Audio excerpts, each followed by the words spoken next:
Morning everybody. Well, you might say that I've had what you call a productive morning so far this morning, because I've been quite busy.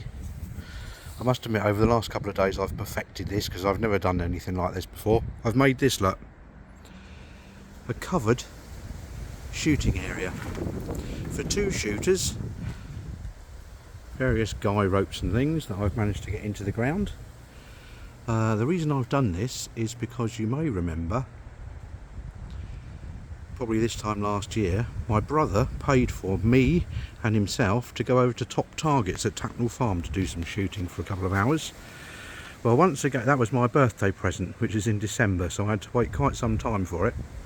Once again this year, on my birthday, he's given me another voucher and said when the weather improves we'll do some more shooting at Top Targets. Well, it still hasn't materialised, and it's the 1st of July today, so I thought, right, I'm fed up with not being able to do any shooting other than in my garden at about 30 yards at just a boring old paper target. So over the last couple of weeks, hang on, I'm still not steady on my feet after these couple of strokes that I had, so you'll have to bear with me.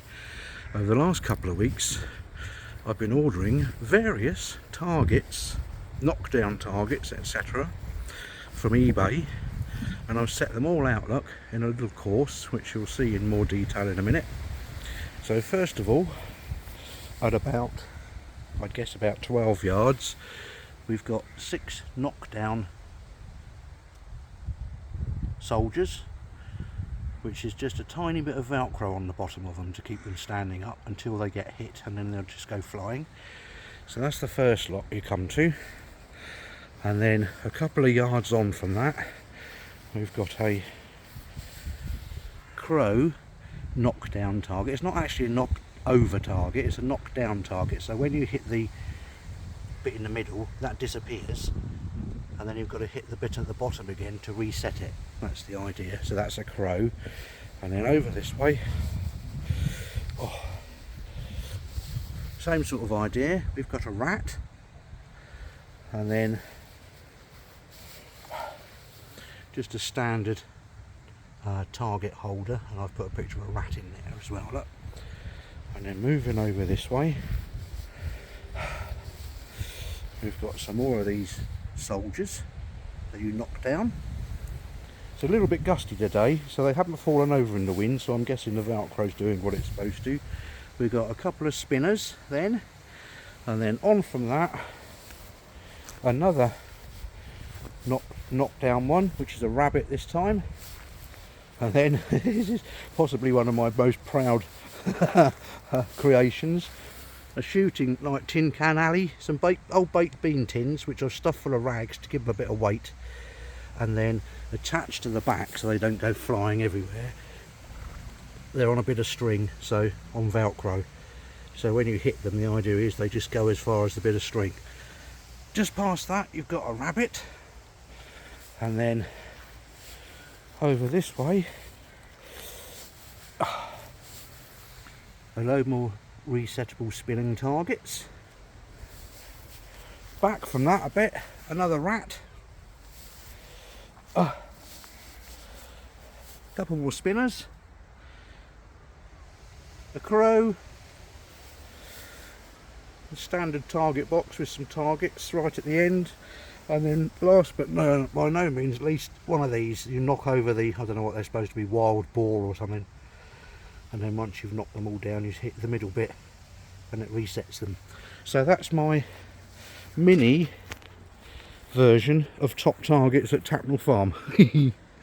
And the sun's just starting to come out, and I'm just waiting for my mate of about the last 6 months to turn up to do some shooting. We may be having too much fun actually for me to stop and do any filming, but we'll see how we get on. So you might see another video to follow this one, but it's Boris that's coming, and you may remember a video that I posted on YouTube just before Christmas of my mate Colin when he came down from Cambridgeshire. We did some shooting at a place in Ryde called Aspire, which is like was a church originally, and I booked it out for a couple of hours, did some shooting there and filmed it and put it on YouTube. But I was asked to take the video down, can you believe? Which really pissed me off, I must admit. Simply because the chap that's in overall charge at Aspire didn't think that it was suitable to show shooting, albeit extremely safe, as you would have seen if you'd watched the video before I had to delete it. He didn't want that going on and be associated with Aspire. So if you saw that, then all well and good. If you didn't, tough, because it's gone. But anyway, whilst we were there, there was a young girl who worked in the... oh, let me just sit down. Oh, who worked in the cafe, which was open. There was only me and Colin shooting there, but the cafe was open for those couple of hours that we were shooting, and she expressed an interest, so we both let her have a go. Needless to say, she was completely new to the sport, but she beat us hands down. And every time I've got her to come round here and do some shooting, she's beat me into the ground every single time. So anyway, her name, she told me at the time, was Boris, which seems a bit strange. I know what her real name is, but I won't reveal it because I don't expect she'd like that. But everyone up at Aspire knows her as Boris. So she's supposed to be coming around in an hour or so. Hopefully I'll be able to post this before then, and then she can see it if I let her know it's online. Yeah, so she'll be turning up and we can have some shooting fun. Like I say, I might be able to get some filming in, but I dare say we'll have so much fun because this is completely new to both of us, having it set out like this. And I think we're just going to get on and enjoy it. But we'll see. Anyway, I'll see you soon. Bye.